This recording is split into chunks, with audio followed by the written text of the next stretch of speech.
پیرانے پیر میرے شاہ جیلانی، روشن ضمیر میرے شاہ جیلانی، کیا مرتبہ غوث ہے بالا تیرا، اونچے اونچوں کے سروں سے قدم اعلیٰ تیرا۔ الحمدللہ رب العالمین والصلاة والسلام علی سید الانبیاء والمرسلین، اما بعد فاعوذ باللہ من الشیطان الرجیم، بسم اللہ الرحمن الرحیم۔ الصلاة والسلام علیک یا رسول اللہ وعلی آلک واصحابک یا حبیب اللہ، الصلاة والسلام علیک یا نبی اللہ وعلی آلک واصحابک یا نور اللہ۔ پیارے آقا مدینے والے مصطفیٰ شاہ ارض و سما صلی اللہ تعالی علیہ وآلہ وسلم کا فرمان عالی شان ہے، جس نے کتاب میں مجھ پر درود پاک لکھا تو جب تک میرا نام اس میں رہے گا فرشتے اس کے لیے استغفار کرتے رہیں گے۔ صلو علی الحبیب صلی اللہ تعالی علی محمد۔ میٹھے میٹھے اور پیارے پیارے اسٹائم مدنی چینل کے ناظرین، درود پاک کی ہم نے یہ فضیلت بارہا سنی ہوگی، اور اس میں درود پاک لکھنے والوں کے لیے بہت پیاری بشارت دی گئی۔ ہمیں بھی چاہیے کہ جب ہم درود شریف لکھیں تو مکمل لکھیں۔ سلسلہ فیضان غوث اعظم کے ساتھ ایک مرتبہ پھر ہم حاضر ہیں۔ فیضان غوث اعظم رضی اللہ تعالیٰ عنہ کے اس سلسلے کے حوالے سے جو ہمارا موضوع ہے وہ حضور غوث پاک رضی اللہ تعالیٰ عنہ کا طلب علم اور علم کے حوالے سے جو آپ کی خدمات رہیں اس پہ ہماری گفتگو رہے گی۔ تو اس سے پہلے کہ ہماری گفتگو شروع ہو، حسب معمول اچھی اچھی نیتیں کریں، اور اچھی اچھی نیتوں کے ذریعے اپنے اس سلسلے کے اندر جو ہماری شرکت ہے اسے مزید کار ثواب بنائیں۔ یاد رکھیے کہ نیک عمل بغیر اچھی نیت کے کار ثواب نہیں ہوتا، اور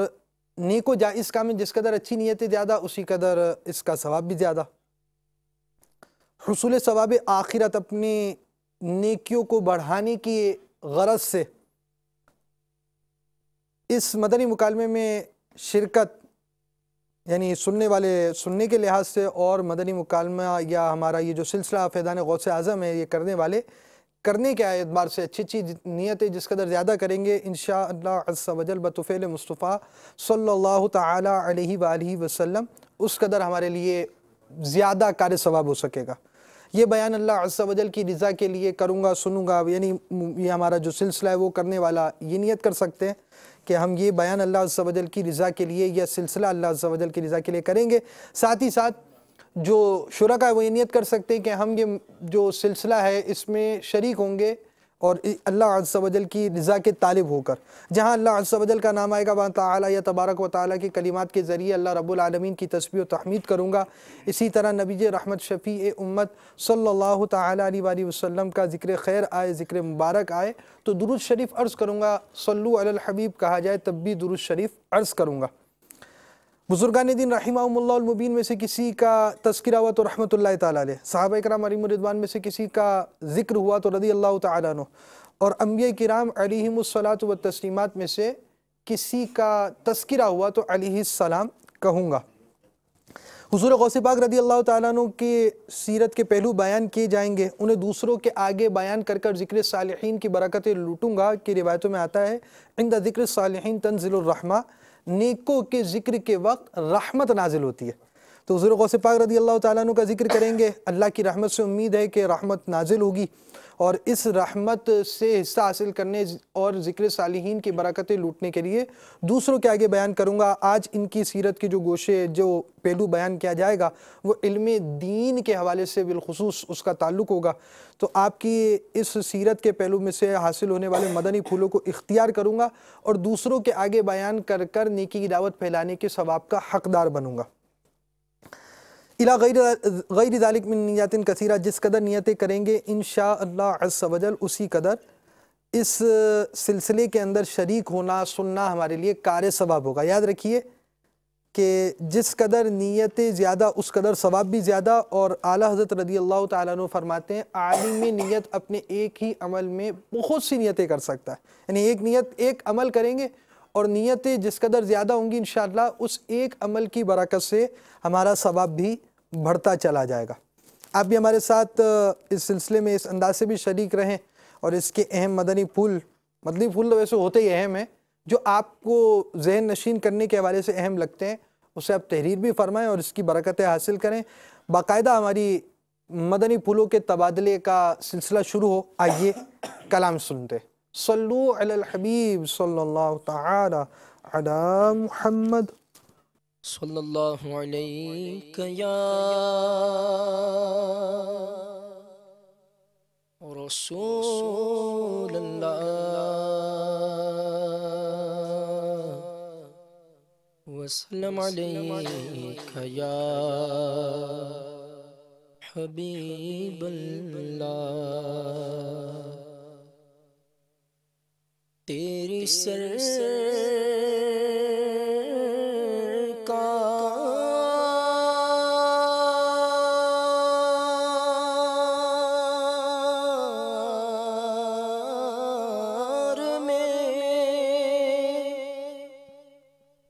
لاتا ہے رضا اس کو شفیع جو میرا غوث ہے اور لا بیٹا تیرا۔ پڑھیے صلی اللہ علیہ یا رسول اللہ وسلم علیک یا حبیب اللہ۔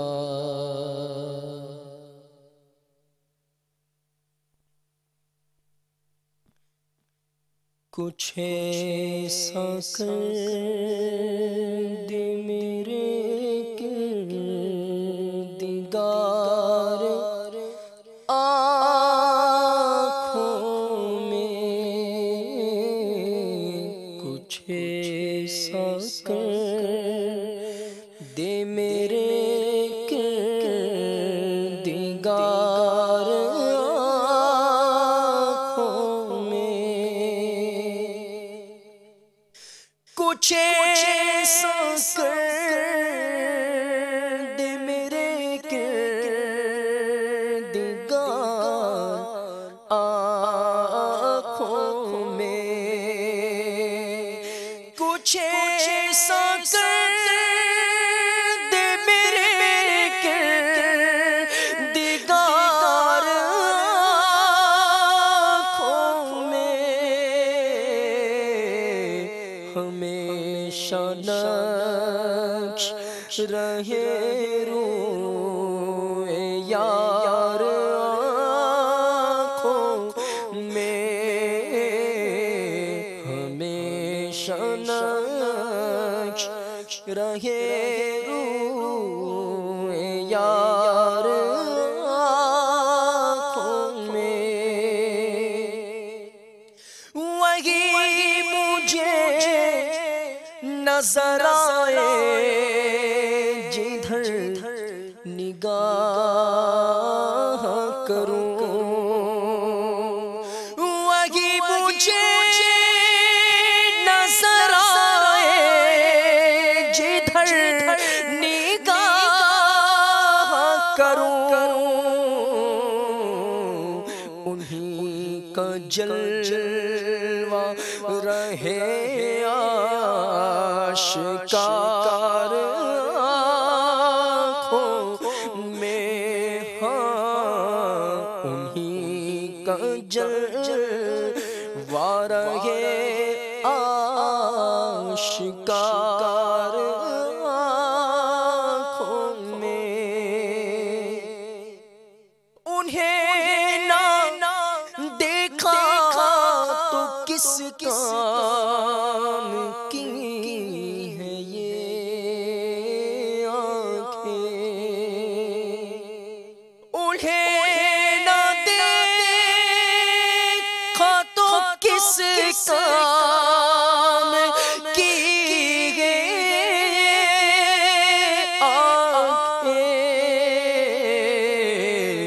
کہ دیکھنے کی ہے ساری بہار آنکھوں میں، کہ دیکھنے کی ہے ساری بہار آنکھوں میں، یہ دل تڑپ کہ کہیں آنکھوں میں نہ آ جائے، یہ دل تڑپ کہ کہیں آنکھوں میں نہ آ جائے، کہ پھر رہا ہے کسی کا مزار آنکھوں میں، کہ پھر رہا ہے، کہ پھر رہا ہے، کہ پھر رہا ہے کسی کا مزار آنکھوں میں، پیا گے جام محبت جو آپ نے نوری، پیا گے جام محبت جو آپ نے نوری، ہمیشہ اس کا رہے گا خمار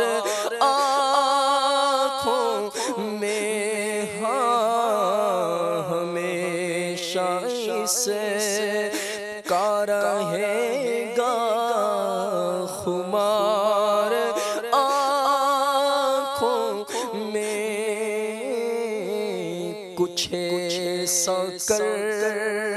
دے، کچھ ایسا کر دے مولا، کچھ ایسا کر دے میرے کردگار آنکھوں میں، ہمیشہ نقش رہے روح یار آنکھوں میں۔ صلو علی الحبیب صلی اللہ تعالی علی محمد۔ تو آج غوث اعظم رضی اللہ تعالیٰ عنہ کے حوالے سے جو ہمارا موضوع ہے وہ آپ کا علم دین کا حصول علم دین کے حوالے سے جو آپ کے مطلب معمولات رہے اس کے حوالے سے انشاءاللہ عز و جل آج ہم مدنی پھول سننے کی سعادت حاصل کریں گے۔ تو حضور سب سے پہلی چیز تو یہ کہ ایک ہوتا ہے علمی سفر، مگر علمی سفر سے پہلے بھی ایک چیز ہوتی ہے کہ ایک شوق پیدا ہوتا ہے علمی سفر کا۔ تو پہلا سوال یوں سمجھے ہمارا یوں بن جائے گا کہ حضور غوث پاک رضی اللہ تعالیٰ عنہ کو علم دین حاصل کرنے کا شوق کیسے ہوا اور پھر آپ کا علمی سفر کب ہوا؟ الحمدللہ رب العالمین والصلاة والسلام علی سید الانبیاء والمرسلین، اما بعد فاعوذ باللہ من الشیطان الرجیم، بسم اللہ الرحمن الرحیم۔ حضور سیدی غوث اعظم رحمۃ اللہ تعالی علیہ کا جو ولایت میں مرتبہ تھا، جو سعادت اور خوش بختیاں اللہ تبارک و تعالی نے آپ کو عطا فرمائی تھیں، تو بچپن ہی سے قدرت نے آپ کے ذہن کے اندر علم کا شوق بھی ڈال دیا، یہاں تک کہ آپ فرماتے ہیں کہ جب میں چھوٹا تھا اور بچوں کے ساتھ کھیلنے کی کوشش کیا کرتا تھا تو میں کسی کہنے والے کو یہ کہتے ہوئے سنتا تھا، الیہ یا مبارک، اے برکت والے ہماری طرف آ جاؤ، اے برکت والے ہماری طرف آ جاؤ۔ تو یہ جو آپ کو ندائیں آتی تھیں اور یہ جو آپ کو صدائیں آتی تھیں، تو اس سے آپ کے ذہن میں یہ آتا تھا، بلکہ یہ بھی آتا تھا کہ آوازیں آتی تھیں کہ جب آپ کوشش کرتے کھیلنے کی تو آپ کو یہ آواز آتی تھی کہ آپ اس لیے پیدا نہیں کیے گئے ہیں۔ تو یہاں سے آپ کے ذہن میں جو ہے وہ علم کا ایک شوق پیدا ہوا۔ آپ فرماتے ہیں عرفہ کا دن تھا اور میں ایک بیل کے پیچھے جا رہا تھا، تو بیل نے پیچھے مڑ کر میری طرف دیکھا اور کہنے لگا کہ اے عبد القادر، آپ اس لیے پیدا نہیں کیے گئے۔ آپ فرماتے ہیں کہ میں اپنے گھر میں آیا اور اپنے گھر کی چھت پر میں چڑھا تو عرفات کے میدان میں جمع حاجیوں کو میں نے دیکھا، تو اس وقت مجھے شوق پیدا ہوا کہ میں علم دین حاصل کروں۔ تو یہاں سے آپ کا جو ہے وہ علم دین کا شوق پیدا ہوا، جذبہ پیدا ہوا، اور آپ نے بچپن ہی سے آپ نے ابتدائی جو آپ کی عمر تھی 7 سال کی عمر میں آپ نے قرآن پاک حفظ کر لیا۔ تو یہیں سے آپ کو علم دین کا شوق پیدا ہوا اور آپ نے جو ہے وہ اپنی والدہ سے اجازت چاہی اور پھر مزید آگے آپ نے اپنے سفر کو جاری رکھا۔ تو حضور سیدی غوث اعظم رحمۃ اللہ تعالی علیہ کا یہ جو شوق تھا یہاں سے پیدا ہوا، بلکہ آپ سے پوچھا گیا کہ حضور آپ کو اپنی ولایت کا علم کب ہوا؟ تو آپ فرمانے لگے کہ میں جب مدرسے میں پڑھنے کے لیے جایا کرتا تھا تو آواز آتی تھی افسحوا لولی اللہ، کہ اللہ کے ولی کے لیے جگہ چھوڑ دو۔ تو یہ صدائیں آپ کو بار بار آتی تھیں، تو آپ کے ذہن میں ایک مقصد کو جو ہے وہ بار بار ریپیٹ کیا گیا کہ آپ کھیل کود کے لیے پیدا نہیں کیے گئے، اللہ تبارک و تعالی نے آپ کو اس لیے پیدا نہیں کیا۔ تو یہاں سے آپ کو وہ ایک علمی شوق اور جذبہ پیدا ہوا۔ یہ تو ابتدائی وہ بات ہوئی کہ آپ کا شوق پیدا ہونا، یعنی ایک یوں سمجھے کہ قدرتی ایسے عوامل پیدا ہو گئے جس کی وجہ سے آپ کو ایک شوق پیدا ہوا۔ اب اس شوق کے لیے آپ نے اپنے علمی سفر کو کس انداز سے اختیار کیا اور آپ کے علمی سفر کا کیا انداز رہا، ابتدا کیسے کی اور کس انداز سے آپ نے آگے اپنا سفر جاری رکھا؟ دیکھیں، جو حضور سیدی غوث اعظم رحمۃ اللہ تعالی علیہ کا جو گھرانہ تھا وہ اس اعتبار سے کہ جو مالی حالات کے اعتبار سے اتنا زیادہ جو ہے وہ نہیں تھا امیر، بلکہ آپ فرماتے ہیں کہ 18 سال کی عمر میں، یہ جو میں نے پیچھے واقعہ بیان کیا، تو آپ نے ارادہ کیا بغداد سے ابتدائی تعلیم تو آپ نے اپنے وہیں گیلان ہی میں حاصل کی، اور پھر آپ نے بغداد جانے کا ارادہ کیا۔ تو آپ فرماتے ہیں کہ میرے والد گرامی نے 80 دینار چھوڑے تھے، جن میں سے 40 دینار جو ہے والدہ نے ان کو دیے جب انہوں نے جانے کی تیاری کی، اور اپنی امی حضور سے اجازت طلب کی کہ آپ مجھے اجازت دیں، بلکہ مجھے اللہ تعالیٰ کے راہ میں وقف کر دیں تاکہ میں علم دین حاصل کروں۔ تو آپ حالانکہ اپنے والدین کی، اپنی جو ہے والدہ کی جو ہے وہ اکلوتی اولاد تھی، اور بڑی جو ہے وہ عمر جب تھی آپ کی والدہ کی، غالباً 60 سال کی عمر میں حضور سیدی غوث اعظم رحمۃ اللہ تعالی علیہ کی ولادت ہوئی۔ تو آپ نے والدہ سے اجازت چاہی، تو وہ والدین اور وہ جو لوگ تھے، ظاہر ہے کہ غوث اعظم کی والدہ تھیں، تو ان کے جو اس اللہ تعالیٰ کے راستے میں بھیجنے اور علم دین سیکھنے کے بارے میں جو ان کے جذبات تھے، تو لکھا ہے کہ آپ کی والدہ نے نہ صرف آپ کو اجازت دی، بلکہ آپ کی والدہ نے اس وقت آپ سے یہ کہا کہ جاؤ بیٹا، اللہ تعالیٰ کے راستے میں جاؤ، علم دین حاصل کرو، اب روز قیامت آپ کی اور میری ملاقات ہوگی۔ تو گویا والدہ نے حضور سیدی غوث اعظم رحمۃ اللہ تعالی علیہ کے ذہن میں یہ بات ڈال دی کہ اب آپ علم دین حاصل کرنے جا رہے ہو، تو بس اپنی توجہ اور اپنی تمام توجہ کا محور علم دین کو رکھیے گا، اب آپ پیچھے کی فکر مت کیجیے گا۔ اور آپ جو ہے وہ اس وقت قافلے سفر کیا کرتے تھے، تو آپ ایک قافلے کے ساتھ بغداد کی طرف روانہ ہوئے، اور مشہور واقعہ ہے کہ ہمدان کے قریب جو ہے وہ ڈاکو نے آپ کے قافلے کے اوپر حملہ کر دیا۔ تو یہ راستے کی پہلی تکلیف تھی، اور یہ پہلا علمی سفر تھا، اور اس علمی سفر کی برکت اور اس تکلیف کی برکت یہ ہے کہ جب ڈاکو نے حملہ کیا اور لوٹ لیا پورے قافلے کو، سب کے مال و اسباب کو لوٹ لیا، تو ایک نے حضور سیدی غوث اعظم سے پوچھا آپ کے پاس مال ہے؟ تو آپ نے فرمایا کہ ہاں میرے پاس مال ہے۔ وہ سمجھا کہ یہ شاید ایسے ہی مجھے بول رہے ہیں۔ دوسرے نے پوچھا، آپ نے فرمایا کہ ہاں میرے پاس مال ہے۔ پھر جب تمام مال کو لوٹ لیا گیا، تمام لوگوں کے مال و اسباب کو جمع کر لیا گیا، تو سردار نے پوچھا کہ سب مال آ گیا؟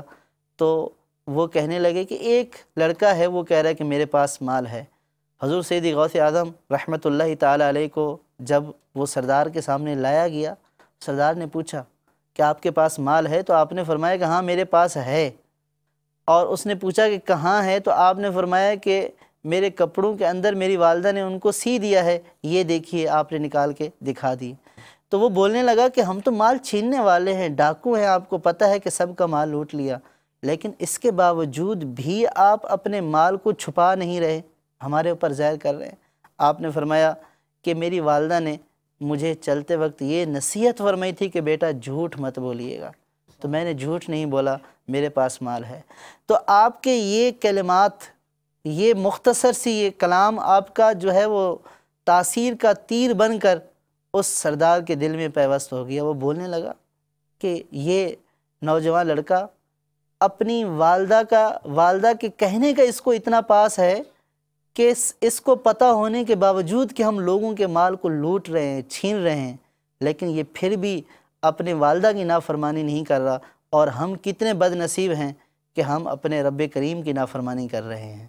تو آپ کا یہ پہلا علمی سفر تھا، والدہ کی نصیحت تھی کہ جھوٹ نہیں بولنا، اور اس علمی سفر میں وہ پورے کا پورا وہ ڈاکوؤں کا جو قافلہ تھا، انہوں نے آپ کے ہاتھ کے اوپر توبہ کی،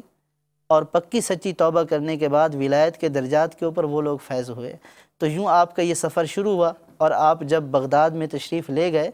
تو وہاں مدرسہ نظامیہ میں آپ نے داخلہ لیا۔ تو جب آپ نے وہاں پہ داخلہ لیا تو انتہائی ایک دفعہ جو ہے وہ بغداد میں انتہائی شدید قحط پڑا، اور لوگوں کے پاس کھانے پینے کا کچھ بھی نہیں تھا۔ تو آپ رحمۃ اللہ تعالیٰ علیہ فرماتے ہیں کہ میں ایک دن جب بھوک سے نڈھال ہو گیا تو میں دریائے دجلہ کی طرف نکلا کہ گری پڑی مباح چیزیں اٹھا کر ان کے ذریعے اپنے جو ہے وہ بھوک کو مٹاؤں۔ آپ فرماتے ہیں کہ جب میں اس مباح چیزوں کے حصول کے لیے نکلا، میں نے دیکھا کہ 70 اولیاء پہلے ہی اس طرح کی گری پڑی چیزوں کو اٹھانے کے لیے باہر نکلے ہوئے ہیں، تو میں واپس آ گیا۔ فرماتے ہیں کہ میں پھول والی گلی میں مسجد تھی، وہاں میں جو ہے وہ ایک کونے میں جا کر بیٹھ گیا اور بھوک سے نڈھال تھا۔ تو ایک عجمی نوجوان وہاں مسجد میں میرے ساتھ آ کر بیٹھا، اور اس نے اپنے جو ہے وہ سامان سے روٹیاں نکالیں اور سالن نکالا اور کھانا شروع کیا۔ فرماتے ہیں کہ بھوک کا یہ عالم تھا کہ میرا نفس یہ کہتا تھا کہ میں جو ہے وہ ان کے ساتھ کھانا شروع کر دوں، اور بار بار اصرار کرتا تھا کہ میں ان کے ساتھ جا کر شروع کر دوں۔ میں نے اپنے نفس کو ڈانٹا کہ اتنی بے صبری کیا ہے۔ فرمانے لگے کہ وہ نوجوان نے جب میری طرف دیکھا تو وہ مجھے کہا کہ بھائی آپ بھی آ جاؤ۔ میں نے کہا کہ نہیں، آپ کھائیے۔ اور اس نے جب بہت زیادہ اصرار کیا تو آپ جو ہے وہ کھانا کھانا شروع کیا، اور جب کھانا کھانے کے دوران اس نے پوچھا کہ بھائی آپ کا نام کیا ہے؟ تو انہوں نے کہا کہ میں گیلان کا رہنے والا ہوں، میرا نام عبد القادر ہے۔ تو وہ ایک دم چونک گئے اور کہنے لگے کہ میں تو کافی دنوں سے آپ کو تلاش کر رہا ہوں، آپ کی والدہ نے آپ کے لیے مجھے غالباً 8 درہم یا دینار تھے وہ دیے ہیں آپ کو دینے کے لیے۔ 3 دن سے میں فاقے میں تھا، میرا مال و اسباب ختم ہو چکا تھا، اب میرے پاس کچھ بھی نہیں تھا، آپ کے مال سے یہ میں نے کھانا خریدا ہے۔ پہلے آپ میرے مہمان تھے، اب میں آپ کا مہمان ہوں، آپ میرے میزبان ہیں، یہ کھانا بھی آپ کا ہے، یہ مال بھی آپ کا ہے، میں معافی چاہتا ہوں کہ اس سے خرچ کر لیا۔ حضور سیدی غوث اعظم رحمۃ اللہ تعالیٰ علیہ نے فرمایا کہ نہیں، آپ نے کھانا بھی کھایا، اس کو کھانا پیش کیا، اور اس مال میں سے جو آپ کا امانت تھا اس کے پاس، اس میں سے کچھ اس کو دیا اور اس کو روانہ کیا۔ تو آپ اندازہ لگائیے کہ اس وقت کتنا جو ہے وہ شدید بھوک کا عالم تھا، فاقے تھے۔ تو ایسے فاقوں میں حضور سیدی غوث اعظم رحمۃ اللہ تعالیٰ علیہ نے علم دین حاصل کیا ہے، اور اتنے فاقے کرنے کے باوجود جو ہے وہ آپ صبر و استقامت کا پہاڑ بنے رہے، گھر واپس لوٹ کر نہیں گئے، والدہ کبھی کچھ بھیج دیا کرتی تھیں تو آپ جو ہے وہ آپ کو مل جایا کرتا تھا، جیسے اس طرح مل گیا آپ کو، تو آپ اس طرح گزارا کیا کرتے تھے، لیکن آپ صبر و استقامت کا پہاڑ بن کر علم دین حاصل کرتے رہے۔ اللہ تعالیٰ کی رحمتیں تو آپ کے اوپر ویسے ہی تھیں، لیکن یہ ہمارے لیے جو ہے وہ ایک درس ہے کہ اتنے بڑے ولی اللہ ہونے کے باوجود، اتنی بڑی اللہ کی رحمتیں ہونے کے باوجود، انہوں نے تحصیل علم کے لیے کتنی مشکلات کو برداشت کیا ہے۔ ہمارے طلباء کے لیے اور ہر مسلمان کے لیے یہ درس ہے کہ علم دین حاصل کرنا کتنا ضروری ہے، کہ آپ نے اتنی مشقتیں برداشت کیں اور علم دین کو حاصل کیا۔ یعنی اس میں تو شروع سے لے کر آخر تک قربانیوں کا پہلو نظر آتا ہے۔ والدہ سے اجازت تھی، والدہ نے اجازت دے دی، اس وقت کم سنی، والدہ کی عمر زیادہ، پھر بھی اجازت دے دی گئی، یہ روانہ بھی ہوئے، روانہ ہوتے وقت بھی مشکلات آئی، وہاں پر بھی سچائی کا دامن انہوں نے نہیں چھوڑا، پہنچنے کے بعد بھی فاقے تک نوبت رہی، پھر بھی علم دین کا حصول رہا۔ مگر یہاں پر ہمارے مدنی چینل کے ناظرین کا وہ طبقہ ضرور توجہ رکھے کہ ہم اپنی اولاد کی تربیت کے لیے کس قدر اسباب کر رہے ہیں۔ یعنی ایک طرف تو اولاد کی تربیت ہے، آج کل شاید ہم اولاد کو اس چیز کی تربیت دے رہے ہیں جس چیز سے روکنا تربیت کا حصہ ہے، اور ہمارے گھر کے اندر پائی جانے والے جو یوں سمجھے آسائشیں ہیں یا جو چیزیں ہیں، اس کے تحت ہم اپنی اولاد کی یوں سمجھے اینٹی تربیت کر رہے ہیں۔ اب اس کی کس انداز سے تربیت کرنی چاہیے اور غوث پاک رضی اللہ تعالیٰ عنہ کی والدہ ماجدہ کا کیسا کردار تھا، اس کو ہمیں اپنے آپ مد نظر رکھنا چاہیے اور اپنی اولاد کے حقوق، اس کی تربیت کے حوالے سے سوچنا چاہیے۔ دوسری طرف جہاں حضور غوث پاک رضی اللہ تعالیٰ عنہ نے اس انداز سے علم دین حاصل کیا، مجھے اپنی ذات سے سوال کرنا چاہیے۔ اگر میں نے قرآن مجید فرقان حمید کی پوری تفسیر نہیں پڑھی، میں نے احادیث کی شروحات نہیں پڑھی، میں نے تصوف کی کتابیں نہیں پڑھی، کیا میں فرض علم حاصل کرنے والوں میں ہوں یا نہیں؟ تو ہماری ایک بہت بڑی تعداد شاید اس طرف بھی توجہ نہیں دے پاتی۔ خیر، ہمارا موضوع حضور غوث پاک رضی اللہ تعالیٰ عنہ کا جاری ہے اور اس میں ہم نے نیت کی تھی کہ ہم اس میں سے بہت سے مدنی پھول بھی حاصل کرتے رہیں گے۔ تو یہ آپ نے مشکلات کا تو بیان کیا، تو یعنی اس طالب العلمی میں آپ کے معمولات اور کچھ ایسی آپ کو فضیلتیں وغیرہ حاصل ہوں، اس کا کوئی باب یا کوئی ایسا عنوان؟ دیکھیں، حضور سیدی غوث اعظم نے جو ہے وہ علم دین اس وقت حاصل کیا، اب جو ہے وہ قحط کا تصور نہیں ہے، مہنگائی ہے، اور جن کے گھر میں فاقے ہیں ان کو پتہ چلتا ہے کہ جو ہے وہ کھانا پینا کتنا مشکل ہے۔ اور اس وقت کہ جب آپ نے سنا کہ 70 لوگ پہلے سے ہی گری پڑی چیزوں کو تلاش کر رہے تھے، اور یہ حضور سیدی غوث اعظم کے علم کے دو پہلو ہیں، ایک تو یہ ظاہری علم تھا، شریعت کا علم تھا، اور ایک جو ہے وہ باطنی علم کا پہلو ہے، اس کی مشکلات علیحدہ ہیں۔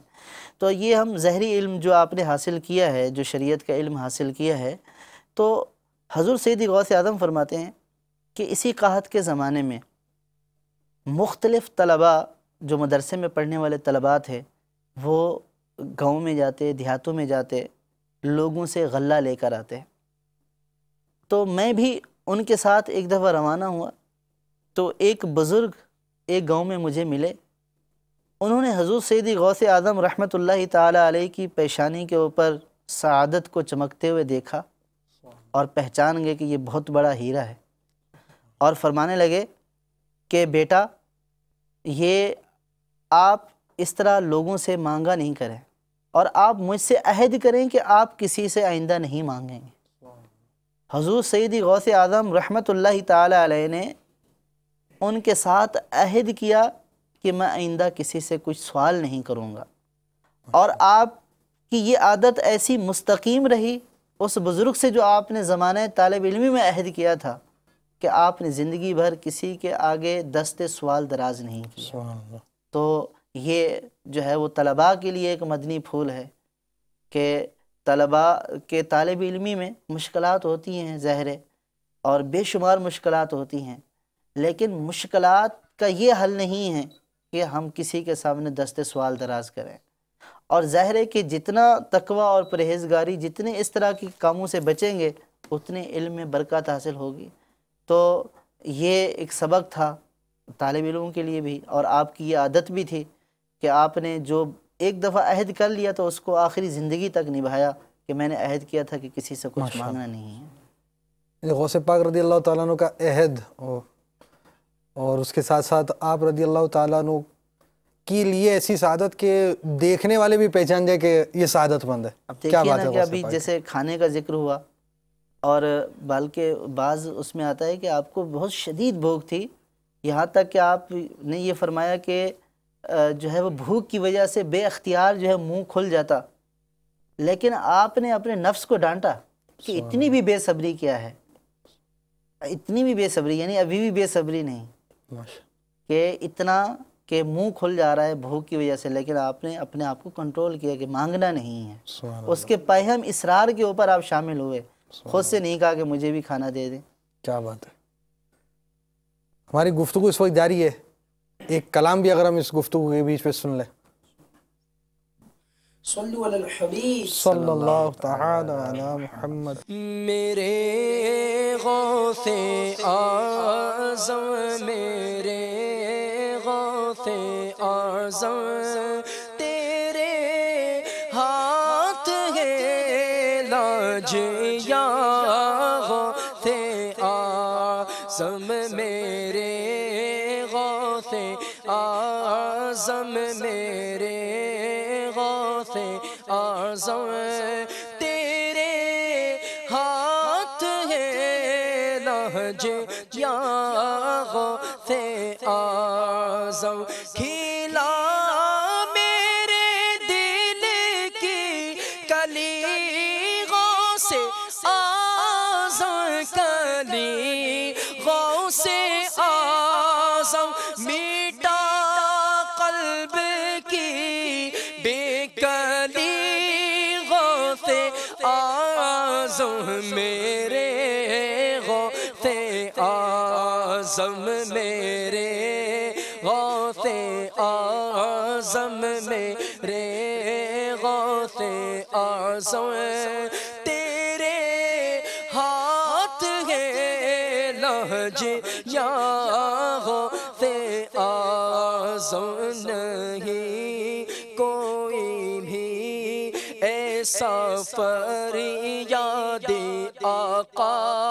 خبر جس کی نہ تم نے لی غوث اعظم، نہ مانگو میں تم سے تو کیسے میں مانگوں گا، کیسے میں مانگوں، کہیں اور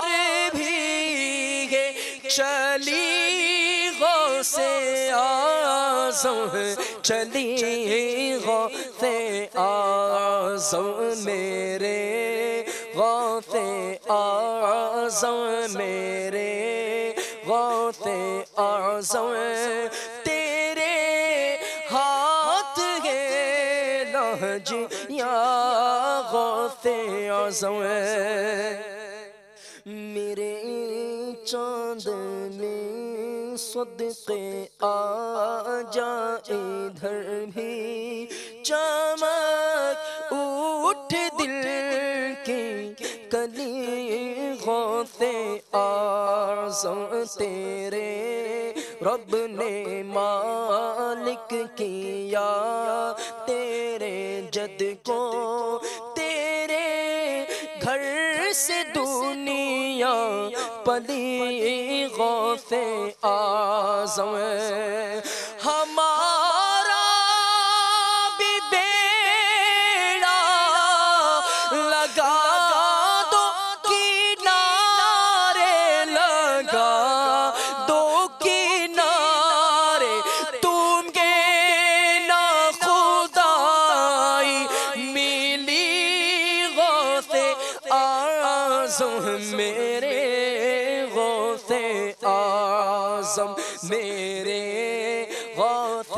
اعظم، میرے غوث اعظم، تیرے ہاتھ ہے لاج یا غوث اعظم، جو قسمت ہو میری بری اچھی کر دے، جو قسمت ہو میری بوری اچھی کر دے، جو عادت کو بد کر بھلی غوث اعظم تیرا رتبہ اعلیٰ نہ کیوں ہو کہ مولا مولا تیرا رتبہ اعلیٰ نہ کیوں ہو کہ مولا تو ہے ابن مولا علی غوث اعظم، قدم گردن اولیاء پر ہے تیرا، تیرا قدم گردن اولیاء پر ہے تیرا، تو ہے رب کا ایسا ولی غوث اعظم ہے، فدا تم پہ ہو جا نور یہ مزتر، نور یہ مزتر، یہ اس کی خواہش دلی غوث اعظم میرے غوث اعظم، میرے غوث اعظم، میرے غوث اعظم، تیرے ہاتھ ہے لہج یا غوث اعظم۔ سبحان اللہ، صلو علی الحبیب صلی اللہ تعالی علی محمد۔ غوث پاک رضی اللہ تعالیٰ عنہ کا علمی مقام، اور چونکہ اب یہ سارا ظاہری علم آپ نے بتایا کہ باطنی علم میں بھی آپ کو مشقتیں حاصل ہوئیں، اس کے حوالے سے بھی اگر کچھ مدنی پھول مل جائیں۔ حضور سیدی غوث اعظم رحمۃ اللہ تعالیٰ علیہ نے جب علوم عربیہ، علوم شریعت کے اوپر کمال حاصل کر لیا، اور آپ کے اساتذہ آپ کے اوپر رشک فرمایا کرتے تھے اور فرمایا کرتے تھے کہ یہ بچہ اپنے وقت کا ایک دن جو ہے وہ غوث بنے گا، آپ نے جب علوم عربیہ کی تکمیل کر لی تو اس کے بعد آپ فرماتے ہیں کہ میرے دل میں کچھ وساوس جو ہے وہ پیدا ہو گئے، تو میں نے ان کے ختم کرنے کے لیے میں نے جو ہے وہ علم تصوف یا روحانیت یا علم باطن کی طرف جو ہے وہ توجہ کی تاکہ اس کو حاصل کروں۔ تو آپ فرماتے ہیں کہ میں نے جو ہے وہ اس کے لیے اتنی کوششیں کی کہ کئی سالوں تک آپ رحمۃ اللہ تعالی علیہ بغداد کے، عراق کے بیابانوں کے اندر آپ مجاہدے فرماتے رہے۔ آپ فرماتے ہیں کہ میں پہاڑوں کے اندر، وادیوں کے اندر بلا خوف و خطر داخل ہو جاتا اور میں خاموش رہتا، یہاں تک کہ لوگ مجھے یہ کہتے کہ یہ گونگا ہے، اور میں کسی سے بات چیت نہیں گزارتا۔ میں نے کئی سال گمنامی کی زندگی گزار دی ہے،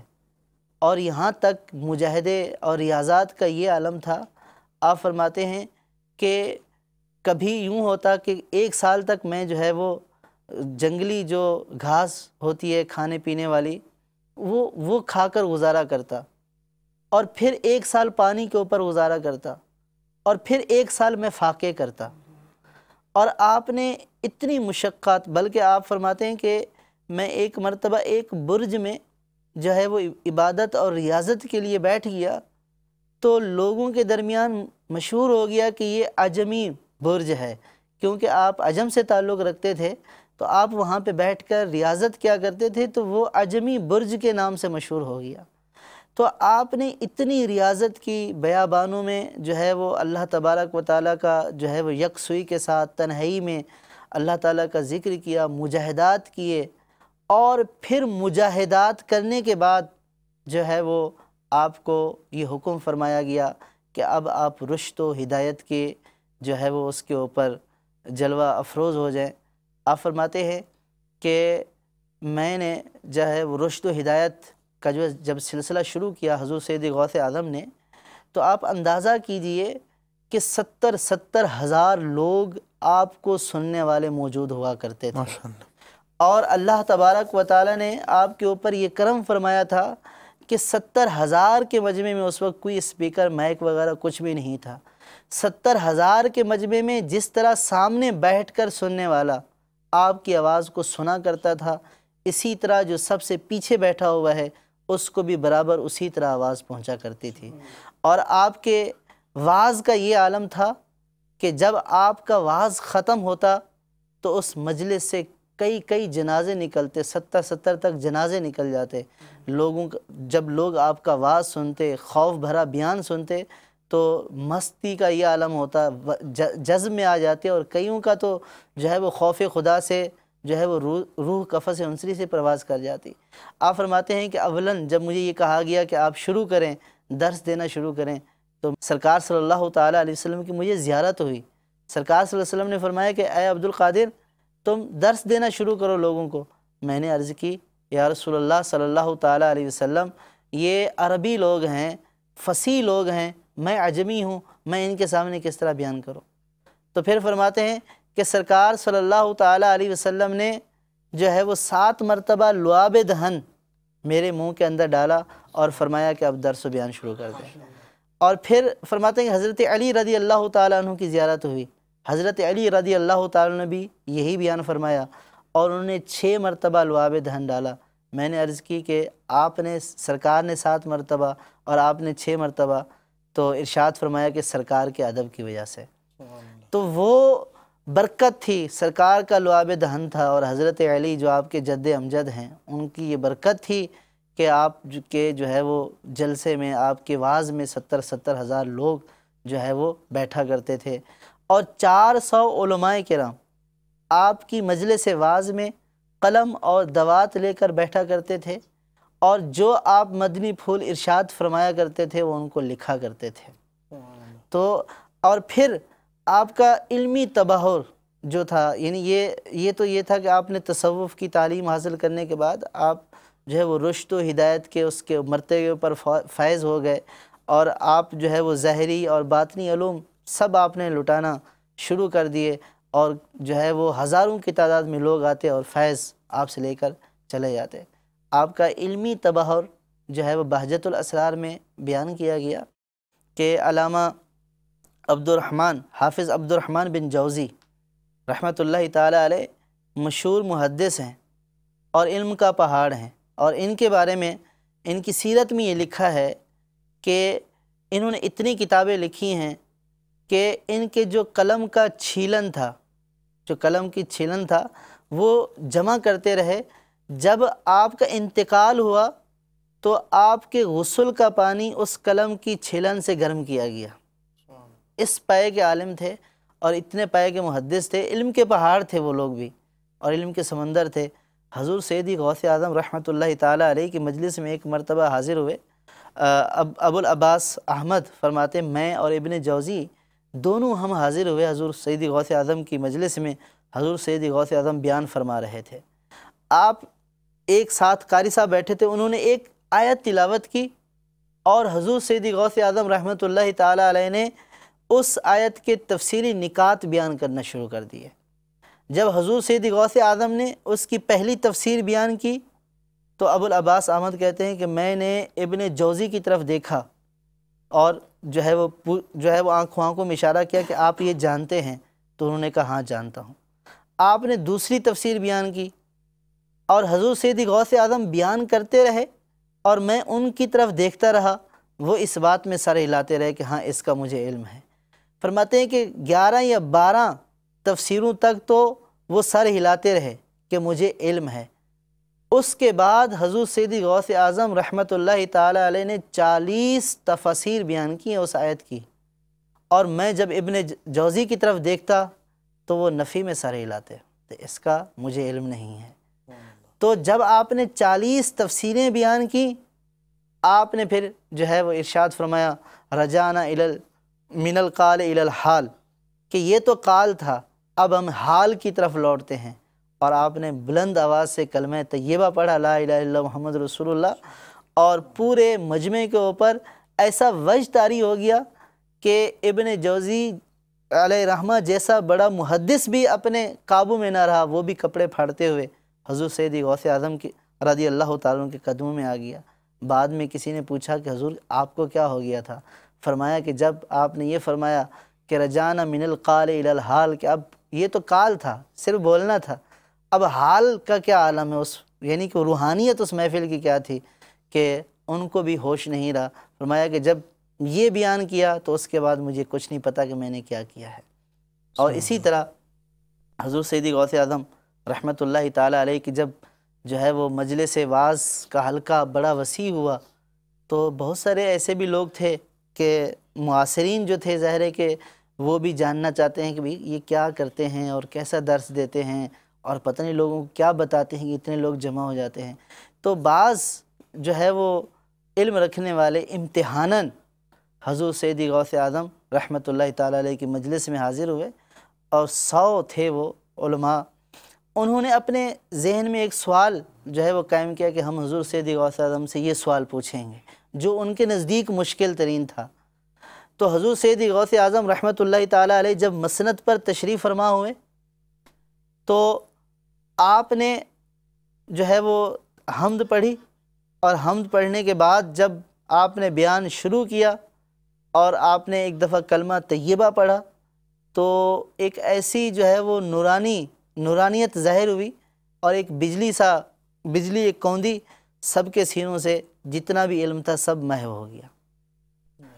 اور جب سب محو ہو گیا تو سب ایک دوسرے کو ہکا بکا ہو کر دیکھنے لگے کہ یہ کیا ہو گیا، کسی کے ذہن میں کچھ ہے ہی نہیں۔ تو سب جو ہے حضور سیدی غوث اعظم رحمۃ اللہ تعالیٰ علیہ کی طرف دوڑے اور اپنے اس عمل کی معافی مانگی، تو آپ نے پھر سب کو سینے سے بھی لگایا اور جو جتنا علم تھا وہ بھی واپس لوٹا دیا، اور ان کو ان کے سوالوں کے جواب بھی عطا فرما دیے۔ بہرحال اس کے اندر تو یہاں ہم چلے تھے، حضور غوث پاک رضی اللہ تعالیٰ عنہ نے پہلے شریعت کا علم حاصل کیا اور اس کے بعد مجاہدات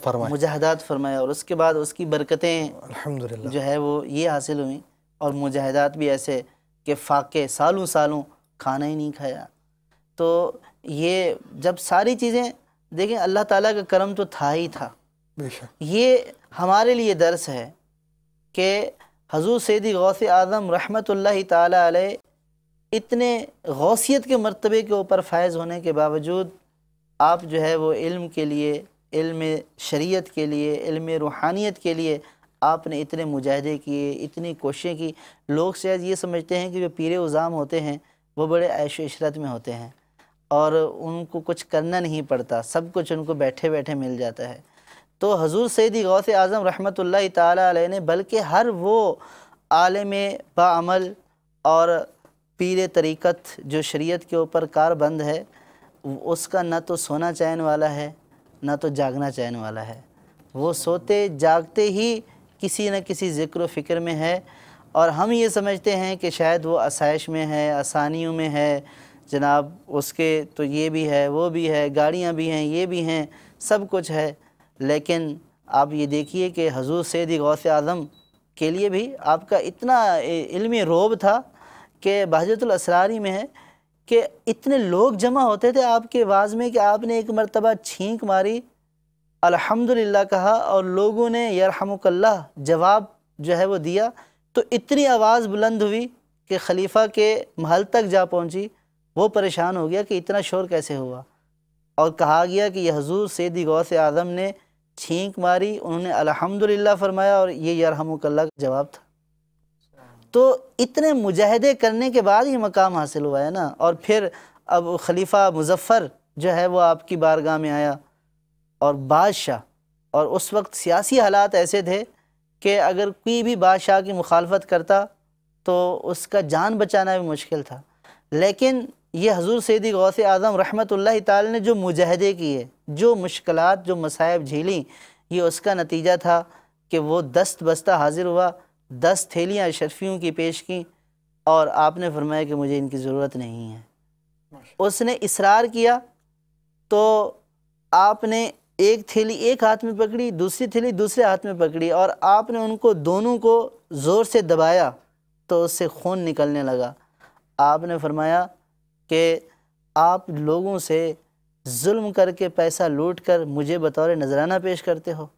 اگر مجھے سرکار صلی اللہ تعالیٰ علیہ وسلم سے، تمہاری جو سرکار صلی اللہ علیہ وسلم سے نسبت ہے، اگر اس کا پاس نہ ہوتا تو یہ یہاں سے خون تمہارے محل تک بہتا۔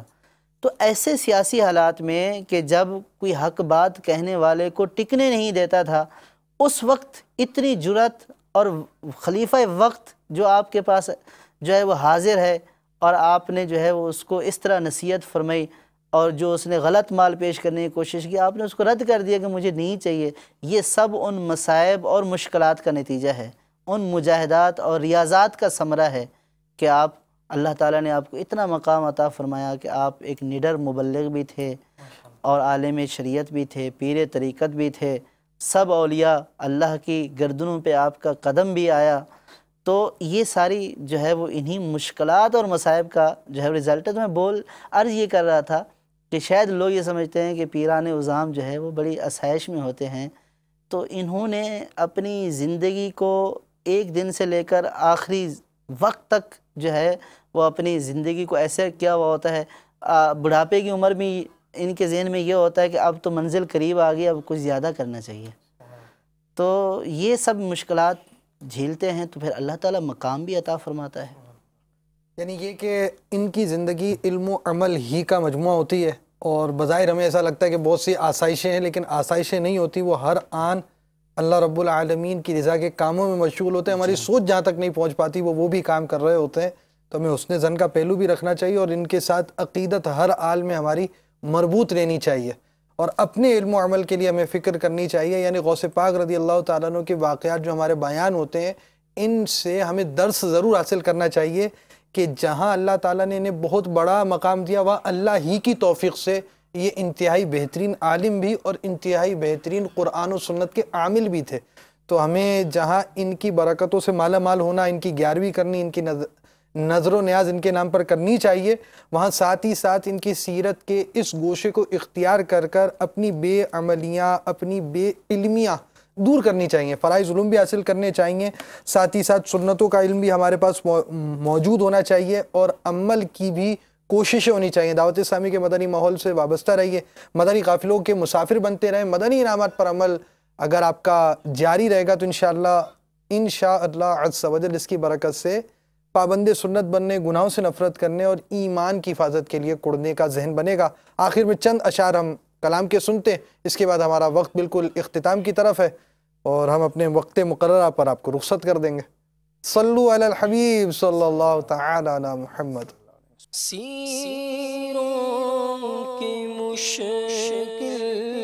کشا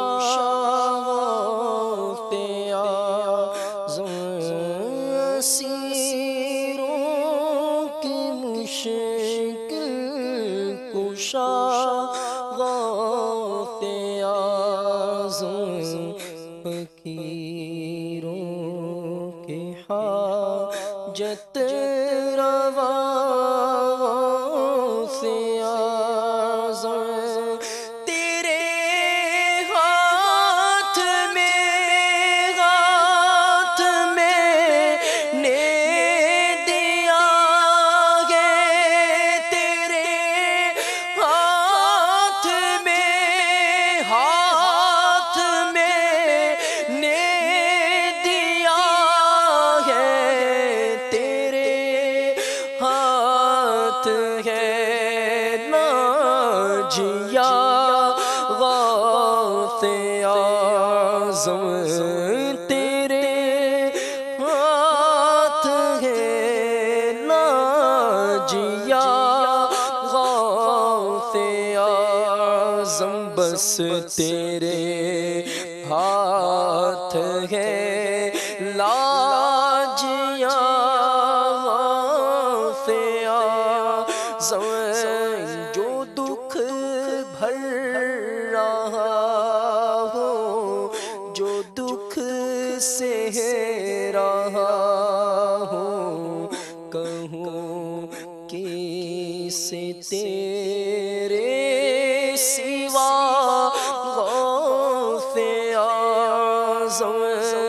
نکالا ہے پہلے تو ڈوبے ہوں کو، اور اب ڈوبتوں کو بچا سے اعظم میری مشکلوں کو بھی آسان کیجئے،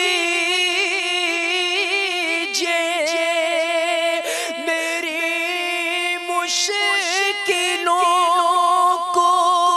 بھی آسان کیجئے کہ آپ مشکل کشا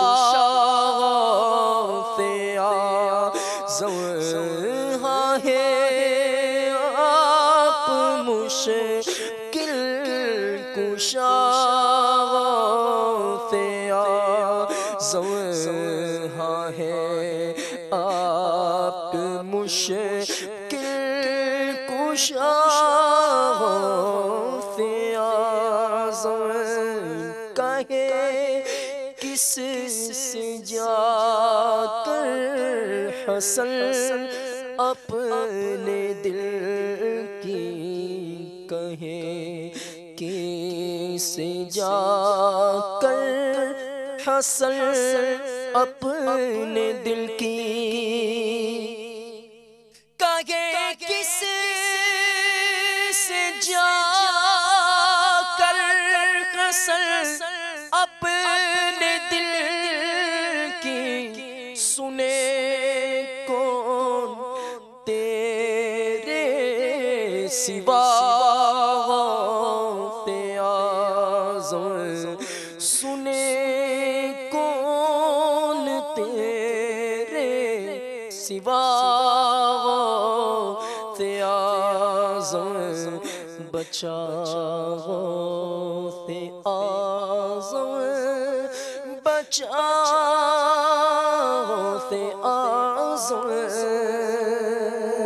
مدنی چینل دیکھتے رہیے، غیبت کے خلاف جنگ جاری رہے گی۔ صلو علی الحبیب صلی اللہ تعالی